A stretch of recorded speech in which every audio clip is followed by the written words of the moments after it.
Bismillahirrahmanirrahim. Assalamualaikum warahmatullahi wabarakatuh. Kami dari kelompok 5 akan mereview jurnal internasional untuk tugas mata kuliah analisis data kategorik yang berjudul Penerapan Model Regresi Logistik Biner untuk Menilai Kemungkinan Kegemukan. Jurnal ini ditulis oleh Nora Shrestha dari Department of Mathematics and Statistics PK Multiple Campus di Bhuvan University, Kathmandu, Nepal. Sebelumnya saya perkenalkan anggota dari kelompok 5. Yang pertama ada Salsabila Hanandia Putri, yang kedua ada Iva Norma Hidayati, dan yang ketiga saya sendiri, Agi Hoironisa. Pendahuluan. Untuk review dari jurnal ini, pendahuluannya adalah kegemukan dan obesitas telah menjadi masalah kesehatan utama masyarakat dari 2 dekade terakhir di dunia. Masalah kelebihan berat badan di seluruh dunia dan obesitas telah mempengaruhi individu, keluarga, masyarakat, dan bangsa. Adapun masalah yang ada di Nepal antara lain, yang pertama, prevalensi orang kelebihan berat badan di Nepal pada tahun 1990 adalah 8,1% pria dan 9,4% wanita. Yang kedua yaitu prevalensi kelebihan berat badan dan obesitas di Nepal telah meningkat secara signifikan selama 26 tahun terakhir. Proporsi kelebihan berat badan dan obesitasnya adalah 12% dan 1,7% masing-masing pada kelompok umur 15 hingga 29 tahun untuk kedua jenis kelamin. Persentase kelebihan berat badan dan obesitas pada wanita yaitu sebesar 12,3% dan 2%, lebih tinggi daripada pria 11,8% dan 1,5% pada dasar dari indeks massa tubuh atau BMI. Selanjutnya yaitu pada survei kesehatan di Nepal tahun 2016 mengamati 22% wanita dan 17% laki-laki kelebihan berat badan berdasarkan BMI lebih dari sama dengan 25 pada kelompok usia 15 sampai 49 tahun. Prevalensi kelebihan berat badan yaitu berdasarkan pembagian usia, jenis kelamin, dan lokasi sampel. Selanjutnya, apa sih yang dimaksud dengan indeks massa tubuh? Indeks massa tubuh atau BMI dikenal dengan metode yang paling umum untuk mengidentifikasikan kelebihan berat badan dan obesitas yang hemat biaya, mudah dihitung, cocok untuk semua usia dan jenis kelamin, dan sangat populer dalam praktik klinis. Nah, oleh karena itu, peneliti telah menggabungkan nilai BMI dan presentase lemak tubuh untuk mengklasifikasikan subjek dalam kelebihan berat badan atau tidak ada kelompok kelebihan berat badan, dan lebih jauh lagi memperkirakan kemungkinan kelebihan berat badan. Dari beberapa penelitian telah menyebutkan kelebihan berat badan dan obesitas adalah alasan utama komorbiditas, diabetes, penyakit jantung, kanker, dan masalah kesehatan lainnya. Nah, ini menimbulkan pertanyaan tentang prevalensi dan kontribusi faktor tentang kelebihan berat badan menggunakan sederhana dan hemat biaya metode penyaringan pada siswa muda. Dengan pertimbangan beberapa faktor ini, peneliti mencoba untuk menilai kemungkinan kelebihan berat badan dan faktor terkait di antara siswa muda dengan menerapkan model regresi logistik biner. Selanjutnya, literatur. Ada beberapa model untuk meneliti kelebihan berat badan yang ada di Nepal. Yang pertama, analisis regresi logistik biner. Ini diterapkan untuk memprediksi variabel terikat yang berskala dikotomi. Yang dimaksud adalah kelebihan berat badan atau tidak kelebihan berat badan berdasarkan variabel independen kontinu dan kategori.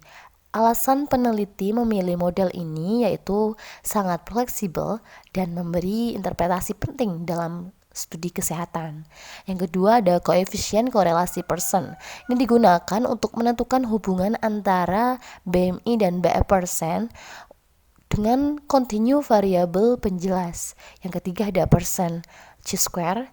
Ini digunakan untuk menentukan hubungan antar hasil variabel kelebihan berat badan atau tanpa kelebihan berat badan dan kategori variabel independen. Yang keempat ada uji P dan Krams V digunakan untuk menguji kekuatan hubungan antar variabel Jadi prevalensi kelebihan berat badan dapat dihitung sebagai membagi jumlah subjek yang diklasifikasikan dalam kelebihan berat badan atau tidak kelebihan berat badan dengan jumlah yang diukur.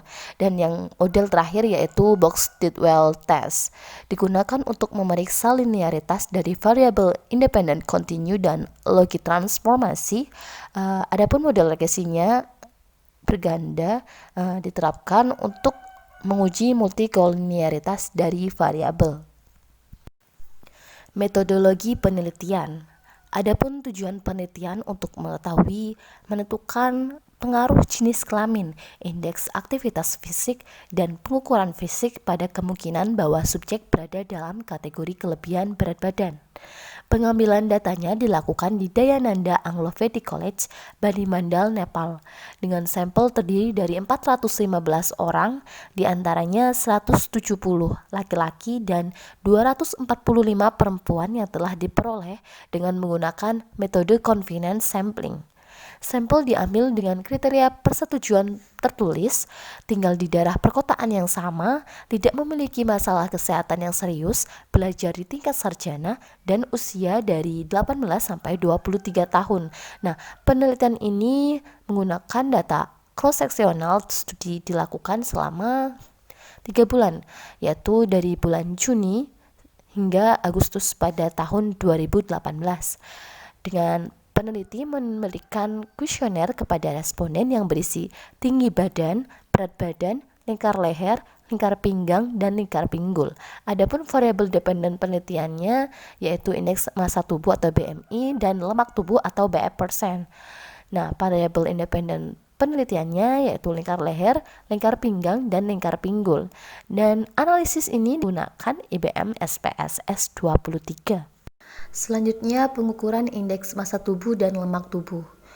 Untuk mengukur indeks massa tubuh atau BMI dapat dihitung dengan cara BMI sama dengan berat badan dalam kilogram dibagi tinggi badan dalam meter kuadrat.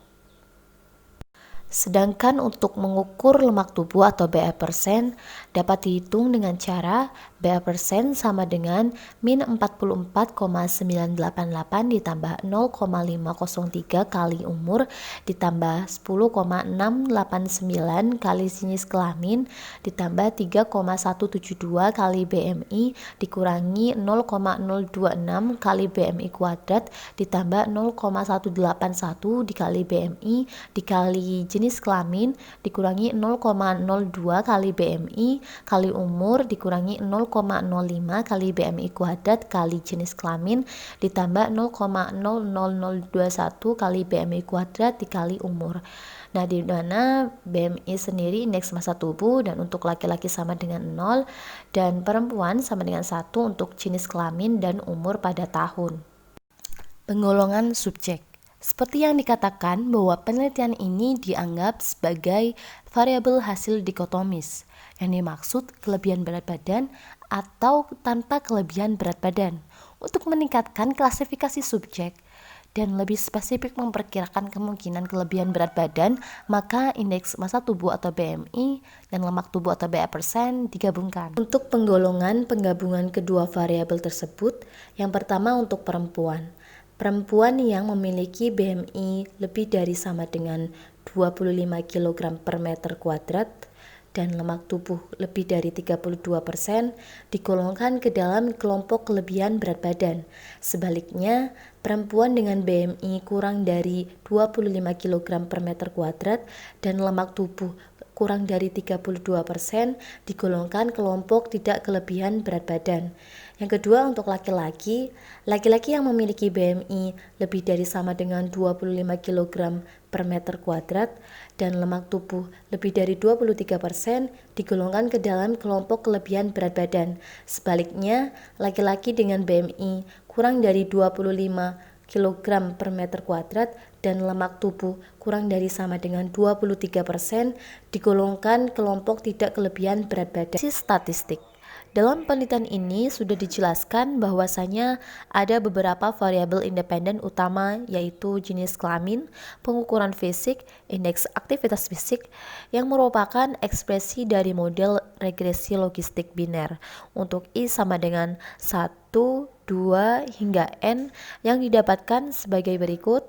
Ln PXI per 1 min PXI sama dengan beta 0 plus beta 1 XI1 plus beta 2 XI2 hingga plus beta N XIN, di mana XI1, XI2 hingga XIN bersifat kategorikal variabel independen, sehingga dari persamaan di atas dapat diturunkan dan dipecahkan persamaan logit untuk mendapatkan PXI sebagai berikut. PXI sama dengan eksponensial pangkat beta 0 plus beta 1 XI1 plus beta 2 XI2 hingga beta N XIN per 1 plus eksponensial pangkat beta 0 plus beta 1 XI1 plus beta 2 XI2 hingga beta N XIN. Selanjutnya hasil dan diskusi. Pada hasil dan diskusi yang kita bahas adalah output SPSS. Tabel pertama, Result of Pearson Correlation. Nilai koefisien determinasi atau R-square untuk variabel independen yaitu rasio pinggang ke pinggul, lingkar leher, indeks aktivitas fisik, dan pinggang ke tinggi mengindikasikan terjadinya multikolinearitas. Dalam subjek perempuan, terdapat korelasi positif dan signifikan antara BMI dan variabel bebas yaitu lingkar leher, rasio pinggang ke pinggul, rasio pinggang ke tinggi, dengan p-value kurang dari 0,01. Sedangkan dalam subjek laki-laki, signifikan dan positif korelasi antara BMI dan variabel lingkar leher dan rasio pinggang ke tinggi. Tetapi, rasio pinggang ke pinggul tidak berkorelasi signifikan dengan BMI. Tabel 2. Result of Chi-square test. Uji Chi-square dan P-N-Kramers V dalam subjek perempuan menunjukkan bahwa signifikan secara statistik. Hubungan antara berat badan perempuan dengan variabel kategorik rasio pinggang ke pinggul, lingkar leher, dan rasio pinggang ke tinggi dengan p-value kurang dari 0,05. Sedangkan subjek laki-laki menunjukkan bahwa signifikan secara statistik. Hubungan antara berat badan dengan variabel rasio pinggang ke pinggul dan rasio pinggang ke tinggi memiliki p-value kurang dari 0,05. Tetapi antara berat dan lingkar leher dengan p-value lebih dari 0,05.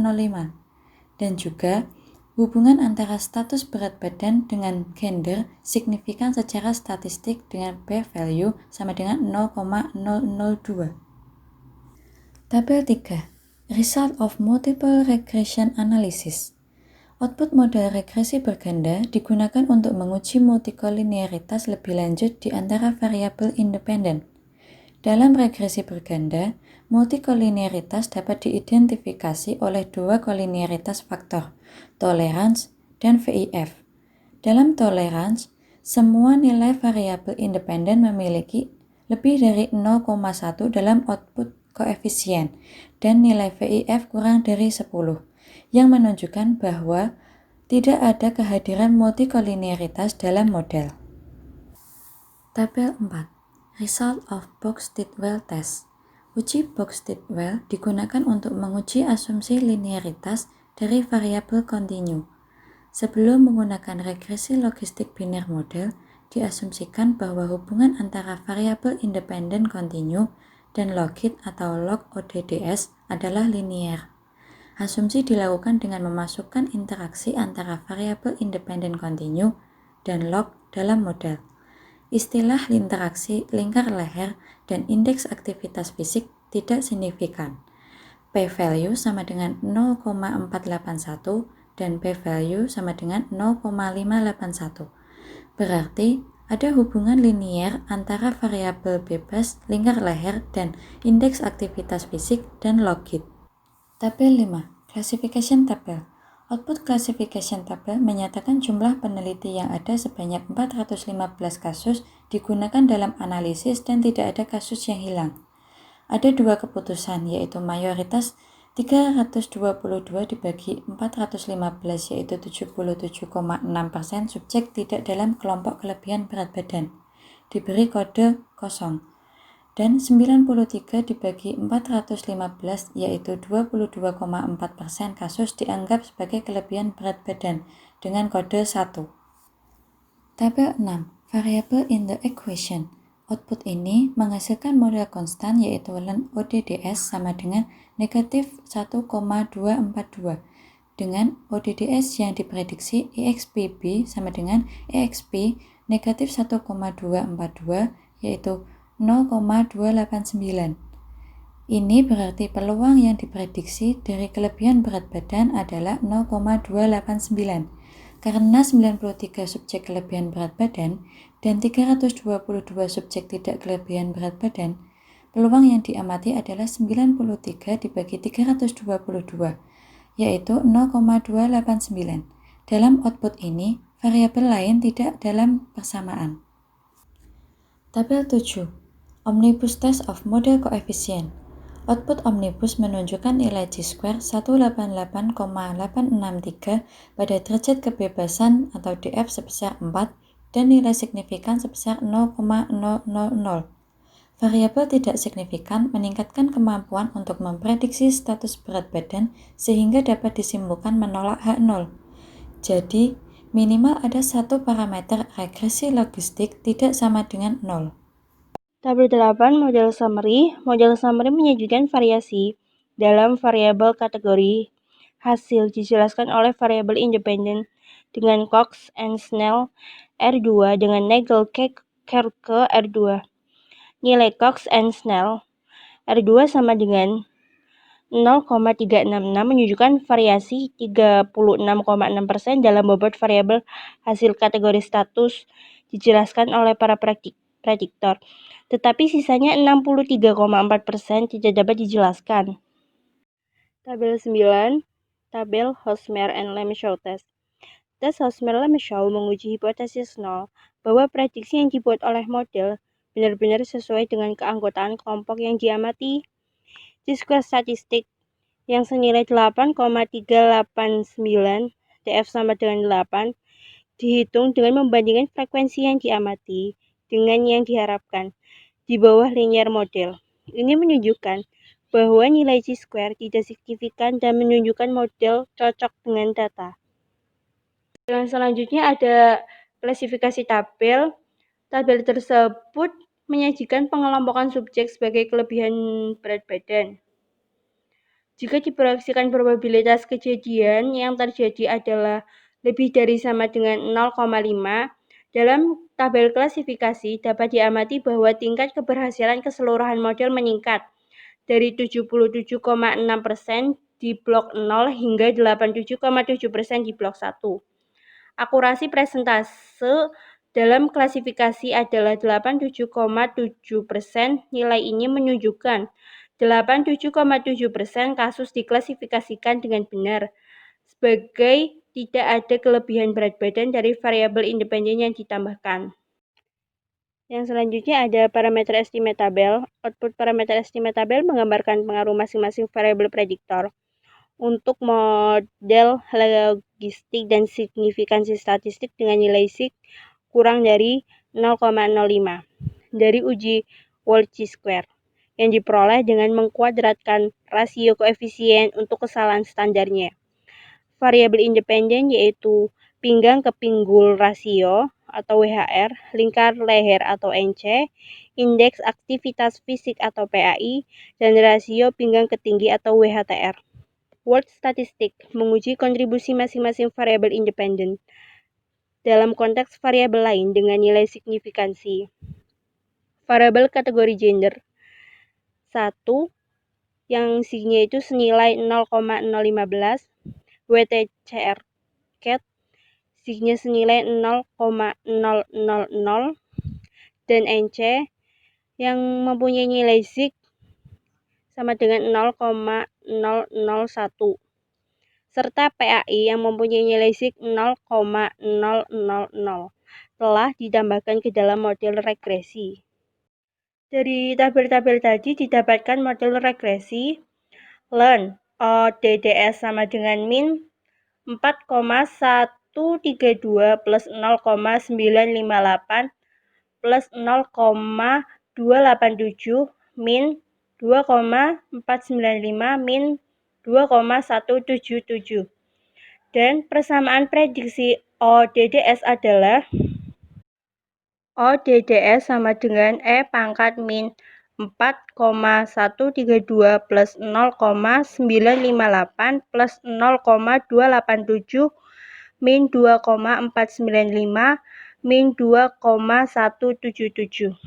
Variabel independennya yaitu pinggul ke pinggul rasio atau WHR, lingkar leher atau NC, indeks aktivitas fisik atau PAI, dan rasio pinggang ke tinggi WHTR, dan jenis kelamin. Dilihat dari model regresi yang ada, dapat disimpulkan bahwa variabel yang signifikan adalah variabel gender. 1 sama dengan perempuan.